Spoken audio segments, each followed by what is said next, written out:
పాలల్లో వేయండి. ఎప్పుడైనా ఆడవాళ్ళు ఇంట్లో పాలు పొంగిపోయినప్పుడు 2 బియ్యపు గింజలు ఆ పొంగిపోయిన పాలల్లో వేస్తే లక్ష్మీదేవి ఇంట్లోంచి వెళ్ళమన్నా వెళ్ళదండి. ఎప్పుడు లక్ష్మీదేవి అనుగ్రహం కలుగుతుంది.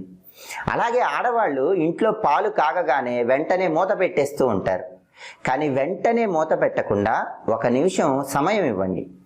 ఆ పాల ఆవిరి మొత్తం పైకి వెళ్ళిపోయేలాగా చూడండి.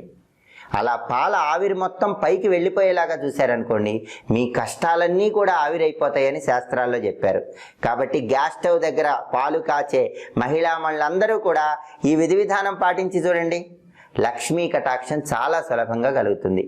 అంతేకాదండి, ఆడవాళ్ళు వంటింట్లో కొన్ని సామాన్లు ప్రత్యేకమైన దిక్కుల్లో ఉంచుకున్నారనుకోండి, మహాలక్ష్మీదేవి మీ ఇంట్లో ఆనంద తాండవం చేస్తుందండి.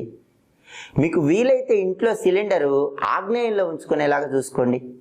వంటగదిలో ఆగ్నేయంలో సిలిండర్ ఉందనుకోండి,